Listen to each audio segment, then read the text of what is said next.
Yao Ming, Dwight Howard, this 380-pound monster, Paul, the block called against.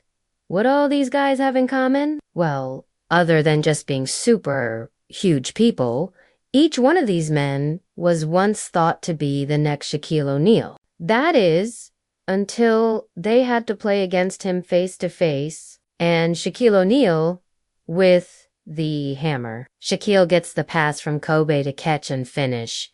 But who really was the most like Shaq? Will there ever really be another Shaquille O'Neal again? And what does it really take for a new player to be called the next Shaquille O'Neal? Well, to answer those questions, I made something I like to call the Shaq bracket. The Shaq bracket has the top 16 players who have been compared to Shaquille O'Neal the most over the years. Whether that was because of their size, their personality, oh my goodness, or just the super high hopes people had for them when they joined the league. Each of these 16 men showed something that reminded us of Shaq Diesel, and when you see the top player, you might start to question if Shaq really was the most powerful big man ever. But when does comparing someone go too far? Let's take Sophocles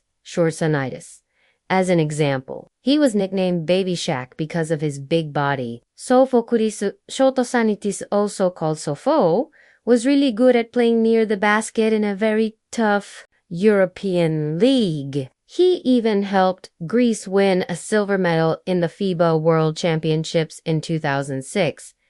But besides being big, did Sopho really do anything to earn being compared to the most powerful big man in basketball history? Not really. Even though Sopho was really good at playing defense near the basket, he played more like a supersized player who just ran up and down the court than like a real star player on offense. Because of this, Sopho never ended up playing even 1 minute of NBA basketball after being picked by the Clippers in 2003. So we never got to see Baby Shaq take on regular Shaq, except for in this one practice game when Shaq was on the Cleveland Cavaliers. Then it's the real Shaq. This isn't Baby Shaq. That's the full thing flying. But Sopho wasn't the only player who got compared to Shaq because of his size. In fact, there was another player from another country who was also bigger than life. Yao Ming was picked first in the whole draft in 2002, just like Shaq was 10 years earlier. Yao Ming was thought to be one of the most exciting foreign players in the history of the sport. And Yao actually did a pretty good job of living up to those super high hopes. As a first-year player, Yao scored an awesome 13.5 points per game, along with 8.5 rebounds and almost 2 blocks. This helped Yao finish second place to Amaris Stoudemire for the Rookie of the Year award. It also made Houston Rockets games must-see TV for the average NBA fan, but the game everyone was most excited about was Yao versus Shaq. Going into the 2002 season, Shaq had just won his 3rd championship in a row with the Lakers and was thought to be the best center in the NBA. But even with all of this, Yao Ming was the player who got voted to start as the center for the Western Conference All-Star team. And this made Shaq very upset. Weeks before the big game, the media was already getting everyone excited about the battle between the two giants. This led Shaq to give an interesting quote about Yao in an interview. Wang Jitsi, whatever your name is, you want some of Shaq Fu?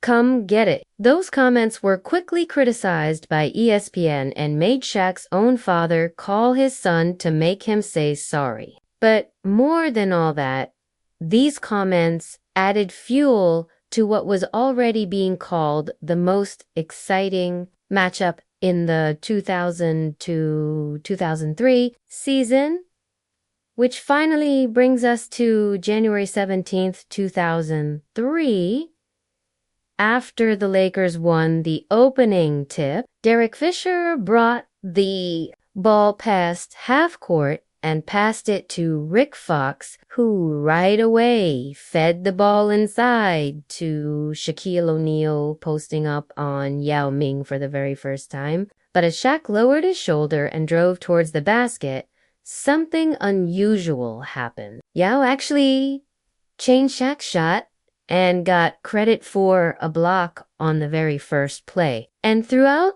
the whole first quarter, Yao looked like he might actually beat Shaquille O'Neal on 2 different plays. Yao worked against Shaq for a pair of baby hook shots. And on defense, he got 3 blocks on the former MVP in just 1 quarter alone. But as the game went on, Shaq slowly but surely found his rhythm and beat up the younger player using both his strength and smarts in the end. The Rockets won the game, but Shaq dominated their 101 battle, scoring 31 points to Yao's 10. With 3.3 million viewers, the matchup ended up being the second most watched regular season game of all time up to that date. After the game, people felt that Yao held his own against O'Neal and looked forward to many years of seeing the 2 giants compete head-to-head. But sadly, for Rockets fans, Yao never really took the big step to being on Shaq's level on offense, and got hurt too many times to put together a Shaq-like career. When it was all said and done, the pair ended up playing 18 games total against each other, with Shaq winning 10 of those games and being better in all the stats. I guess Yao Ming couldn't handle Shaq Fu after all.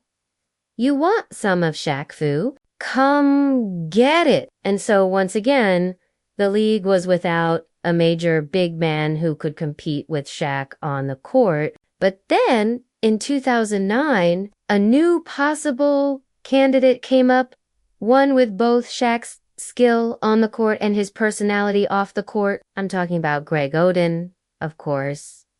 From a very early age, Oden showed all the signs of being a future NBA great. Not only did Oden win 3 state championships in a row while in high school, but he also won 2 Gatorade Player of the Year awards in a row, making himself the first player to do so since LeBron James.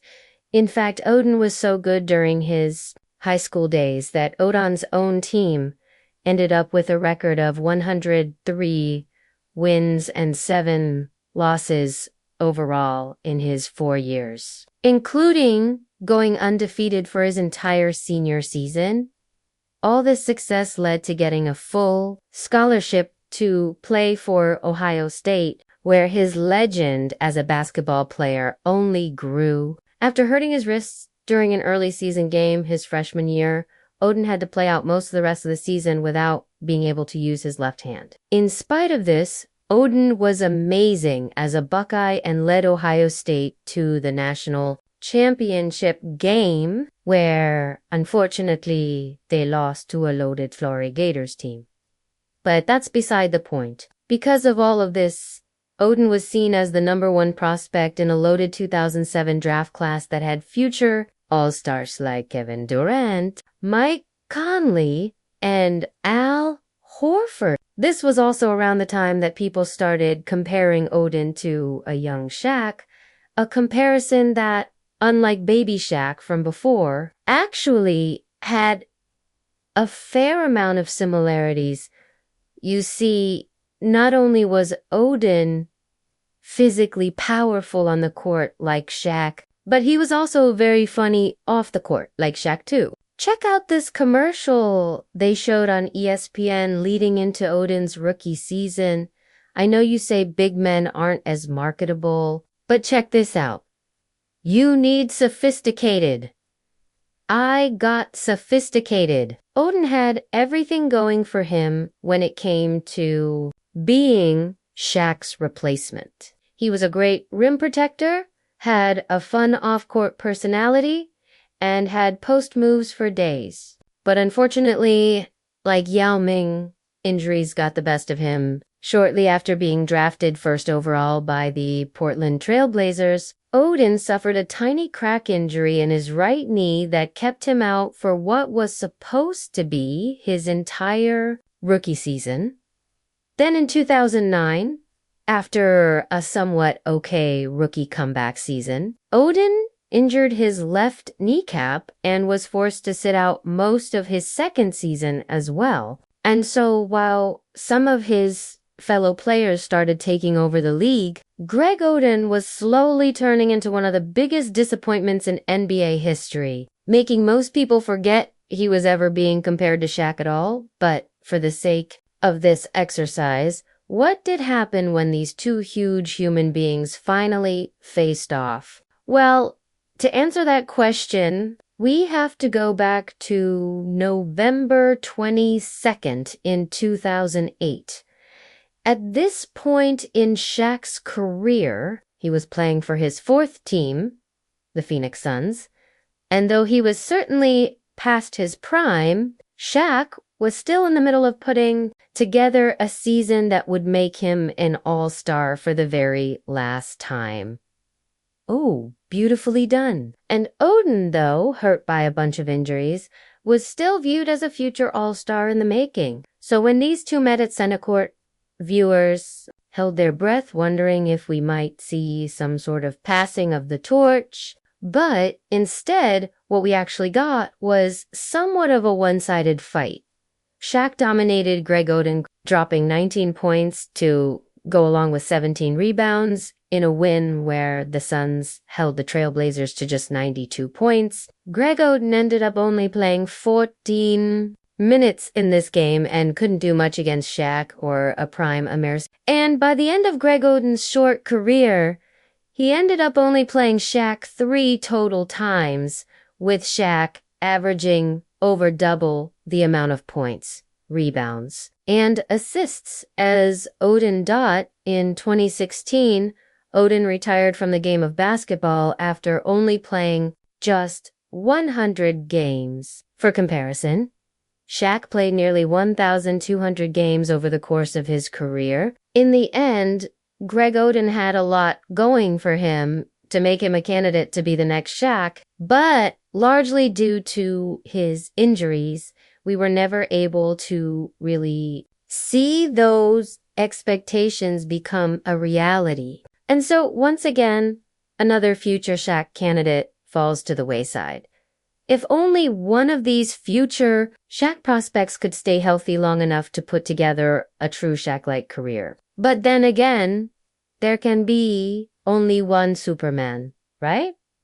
Wrong. He's got it? Flapping? Oh my goodness! Dwight Howard, without a doubt, is the most similar player we've had to Shaq in decades. In fact, the